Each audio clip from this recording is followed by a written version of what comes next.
Hey, this is Steven from Legit PC, and today we're going to be doing a review of Saints Row 4. So I'm going to go ahead and start off with display options.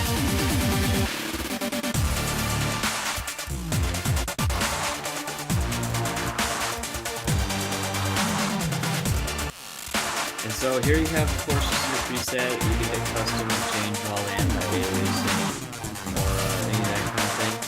So you kind of put it to whatever you want, but this is pretty much run 60 frames a second on pretty much any machine. Alright, so now we're going to take a look at now we're going to look at what it looks like in the game. So the general consensus for me, what I think, is I was kind of disappointed in this game. I wasn't really a fan of Saints Row to begin with. I mean, I never played through the third one. I did play it, but I just kind of lost interest in it. But compared to I did end up beating this one, and it was almost a 20-hour playthrough, doing the main missions and the side missions, both of them. But the main thing that the problem I see with this is that, number one, of course, all you see, the world's always dark. And number two is there's very little main gameplay. There's just a whole bunch of side missions, like this one here. You plant the virus, and then you have to cover the virus area, and things like that. Also, another big disappointment is, as you probably know, so there's absolutely no point in having you drive vehicles or be able to customize vehicles. And now they have a revamped radio system, but you never actually get to hear the radio besides the music that they overlay over the you never actually get to hear the music because you never drive a car. You can sprint fast in the car, you can jump over high buildings, so you don't really need a car. The cool thing though is the power. The guns are pretty cool. You can customize all your guns. Power, you get a fire blast, stomp. I also have everything at the end there, buffs to increase your attack of your abilities.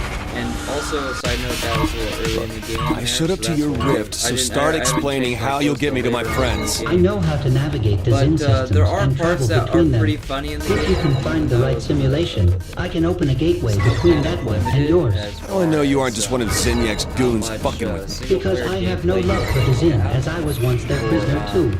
I have been stuck inside the Zin simulations, creating rifts, which cause chaos for Zinniak, though the Zin inevitably shut them down. Then why am I here doing this? Your help ensures I am able to keep them open permanently, a benefit to us both. So why don't you do this yourself? Where are you anyway? My body has long since died. I implanted my consciousness into the main simulation computer many years ago.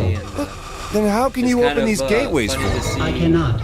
That is, not unless you find me a physical, global form I can download my memory matrix into first.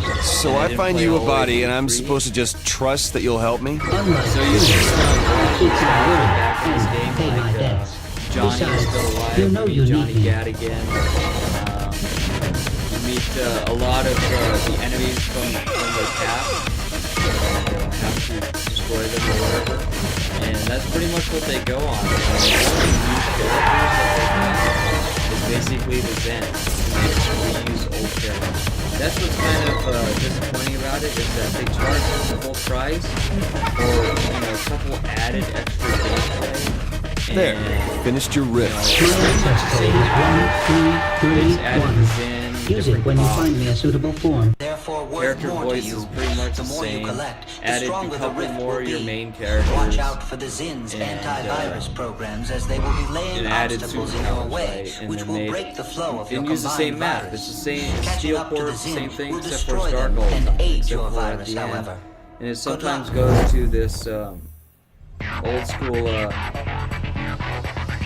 I'm gonna say 50s, actually probably pre-50s, pre-World War II houses.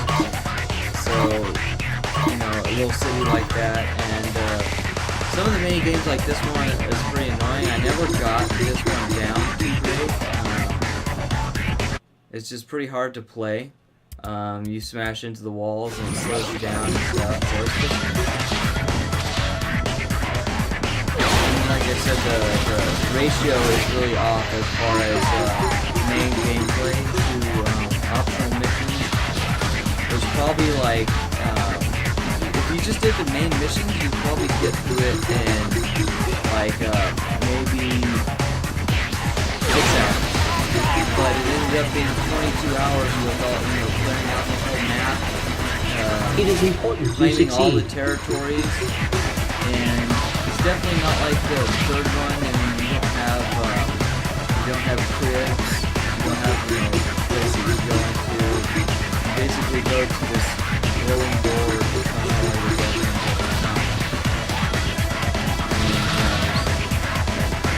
You can go talk to all the people, and it's cool that the names, like your team gives you missions that are linked to cleaning up the map, doing all the side work, so you can get bonuses while doing the such as this. We'll give you stuff for it, but most of the time you'll go through one in order to get to the next one, and that one's just like a costume or like a character. But you get the singularity gun, you get the mine gun and stuff like that. So you get some pretty cool upgrades and things like that if you do go through the whole thing. It's just the guns, but then by that time you already pretty much leveled up all your main guns, so you just use that the whole time. And I never actually went into the singularity gun, I was just using the substick gun all the time.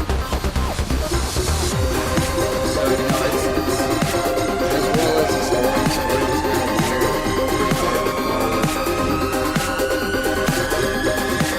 But I know for sure the one thing about this game is that the voice capture is absolutely hilarious. The dialogue that they have between characters is pretty good. But sometimes it can also seem very monotonous. So, for me, I don't really know if they're ever going to have 5 or I think you could do better. But this one was semi-disappointing.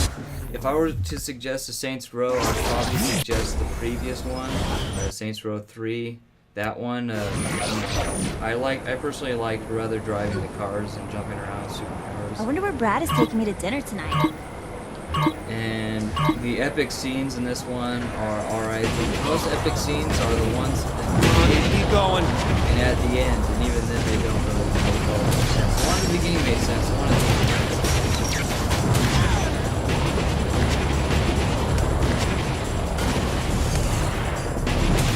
Yeah, basically how the story goes is that you rescue all your team members. That's how it's and done. you go to basically finish it, which is kind of weird. But you have almost for each member of your team, you have about 4 side missions. So you have 6. You have 6 members, so that's I need to get my 4 side missions apiece. So you have about 6 members. So that's like 24 side missions. Each one has like 4 or 5 mini games attached to it, as well as hacking the stores. The stores are under Zenimax control, so you have to hack all of the stores, and it mainly makes you do that all the time. Going to hack stores. Holy shit! In order to buy stuff or upgrade your cars, which I only did once. That was when the quest asked me to. But here's another fun part of the game. This is insurance fraud. But you basically have superpowers, so it's super easy to get some serious speed and be able to bounce basically all around the map. Basically, what you do is you hold space bar, and that's for the jump, and you let yourself jump, and then you hit shift and you do a dash, and then you left click and you fly from your maximum height, and it'll just when you hit the ground you just shoot off, and then you bounce into a couple of bars, get adrenaline, and then you can fly even farther. Next thing you know, you're getting about your adrenaline runs are lasting about 2 minutes, and you're getting about $2 million bucks. Also, for this one, I seem to notice that you get quite a bit less money. Let's get and behind used to this be how guy. you can get that cat. Fuck this, I'm totally get killing this money guy. transferred, What? right? Shh, he'll But hear you. this one, not so much. I think suppose that's an option. It's been brought down a little bit, and stuff costs quite a bit, so you end up Wait for waiting him to for pass. stuff quite a bit. Especially if you don't do the side missions. Come on, That's the whole thing, is that you kind of have to do the side missions because your guy won't be high enough level. You take too much damage and end up dying. Especially on the end, you take a lot of damage, and it would really help if you had the increased health regen. Famous movie quote! And so, you know, moments like this are pretty funny, but it's kind of weird because they're far in between. Like, they never happen on Be the patient, let co-op him get missions. by you. I mean, they never happen on the mini games. So it's kind of like you have 6 hours of funny comments, but other than that, on all of the regular missions, they don't really talk at all. Another guard. Wait for the right moment. Can't wait to kill. Curse my attention span. Still, if you're into the mini games that you see and things like that, this right here, this is really you, one of the missions here where you do like a 2D game. This is pretty cool. This is you know, the rescue Johnny Gap from this prison type thing. Some Still of the prison water. things are pretty funny. You know, I don't you have to remember go it to the looking computer so. and do like Black? a puzzle. It's like, well, what do you do? I'm gonna do this, and then this happens, and then what do you do from here type thing. You gotta get it right. And some of the situations are pretty overall, it's a decent game. I mean, it's not only a single player game. There's I some can't multiplayer believe type you're of still co-op, alive, which I Johnny. didn't do. And there's a lot of Gandhi and I actual were. co-op missions, so I don't even know how those goes. I never know how those go because I never co-op. So if you want to do all the side missions,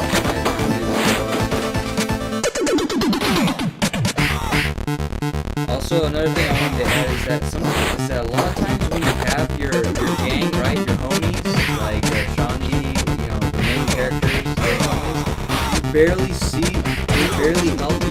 Like they'll help you for like 5 minutes, and then they have to go do something else. Even in the main story, so like mainly you be calling them in.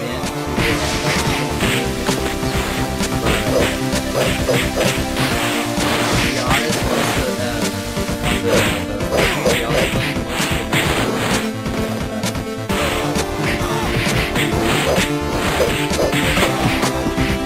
so you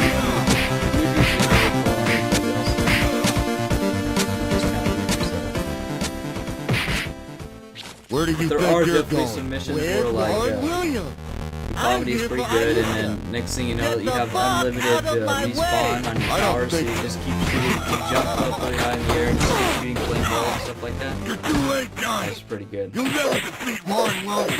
Eat it, dick. I'm bad. Okay, so here I'm gonna show a little bit of the upgrades.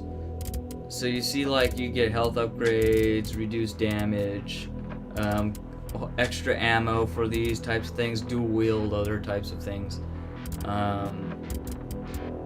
For vehicles, you know, you get extended time in the mech suit. Mech suit's probably the coolest mini game, but you don't get that till like the very end.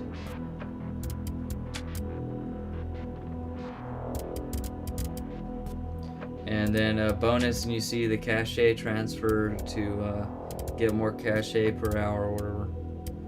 But and then all the powers, you know, there's a whole bunch of powers. That's probably the best part of the game. Blast, telekinesis, stomp buff, you know, death from above, which is pretty cool. Super sprint, super jump, force shield. The problem is that you have two separate, after this I'm going to go into my conclusion. You have two separate things. So you have cash, which pays for your upgrades, and then you have to get these clusters, which are scattered all out, which are scattered out all among the map. So next thing you know, you find yourself roaming for clusters, right?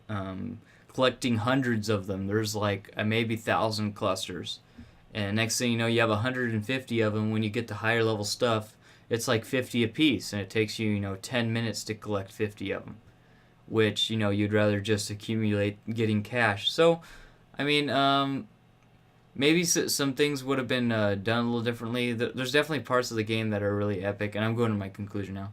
But most of the time, you're just doing mini games, and if you don't particularly like the mini games, or you're not into the how do you say it, kind of like farming type thing, farming, getting money, upgrading your skills, getting XP, things like that, then it's probably not really the game for you. The max level's 50, and it take you, like I said, 20-hour playthrough of doing 12 hours of 12 hours of mini games and 8 hours of story. So the story and mini games are kind of offset by quite a bit. But other than that, it's a pretty fun game to play through. Like I said, I would probably suggest you getting Saints Row 3. But as you saw, and what I said in day one, the graphics in this game are actually pretty impressive. But other than that, I would definitely suggest the third one over this one. Drive the cars or whatever. If you're into superpowers, this one's a cool one. It kind of gets really, really repetitive, but yeah, if you want it, you can get it. Otherwise, I would suggest Saints Row 3 or something else. So this has been Steven from Legit PC, and this is my review of Saints Row 4. It's a decent game. If you like what you see, then I would get it. Otherwise, I would find something else or do whatever, or play through it when it's really cheap and you need an extra game. So I would like to thank you for watching, and if you like my videos, please subscribe for other videos like it, and take it easy.